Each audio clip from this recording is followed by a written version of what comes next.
have different audiences, and if you are going to have a strategy, then it needs to be well thought out.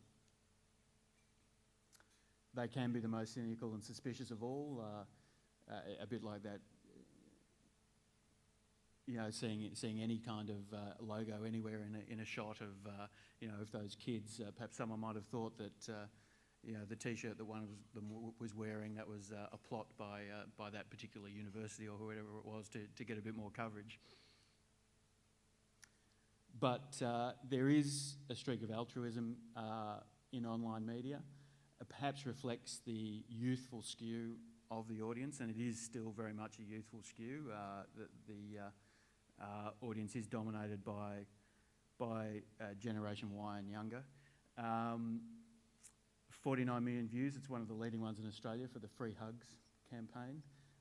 So people still do want to hear good news stories.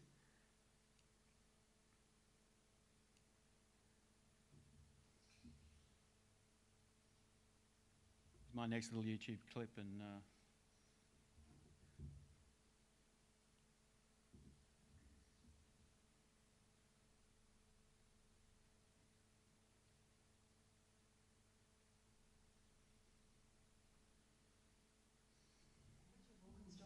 Richard, do we have any more on this breaking news of Jeff Goldblum in New Zealand falling to his death? Look, all I have is in front of me a report saying that New Zealand police are saying that Jeff Goldblum fell from a cliff to his death while filming in New Zealand. I'm not sure where. I haven't had a chance actually to check it out. There were reports this morning that Hollywood actor and all-round nice guy, everyone who comes in contact with Jeff Goldblum always said what a good bloke he was. Some of the movies he's been in, Jurassic Park, yes, The Fly, The Big Chill. Yeah, and lots more. He's a very prolific worker and was shooting a movie in New Zealand. I'm not even sure what he was doing. There's plenty to get our heads around this morning, but that would be an absolute tragedy if Jeff Goldblum had also passed away today, although New Zealand police are saying that is a correct story. So we're waiting from confirmation on a couple of fronts this morning. Okay, we're also waiting. Great actor, Jeff Goldblum. he still is. Clearly, Richard had got that off a Twitter feed and hadn't either himself or got anyone to bother to actually ring up New Zealand or the New Zealand police to check whether that was actually true.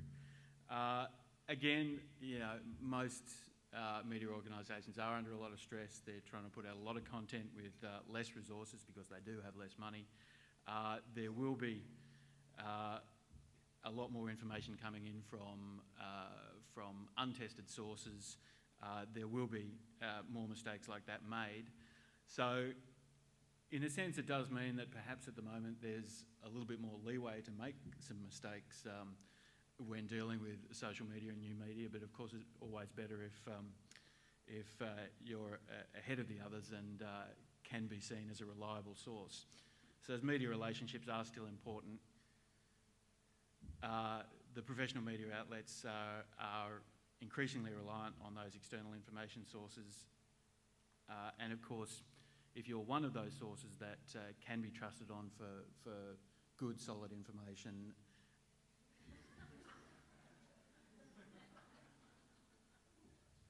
that's me, Mum. It's a bit rude hanging up on your mum, isn't it? Oh well. Starting to get quite a bit more spam on Skype as well. Always good to see.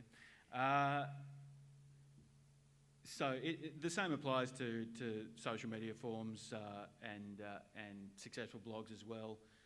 Those who provide the most useful content on the most regular basis earn the most followers. So you have your Claire Webberloffs and your Susan Boyles, but it is basically a quirk, a single fascination story. The long-term online success is built on providing new and interesting information regularly.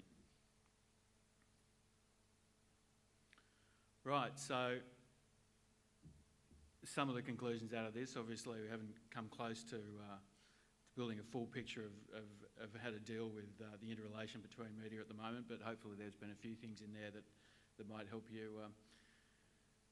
There is a lot more opportunities than perhaps ever, and also a lot of threats for organisations communicating with stakeholders through all of the media.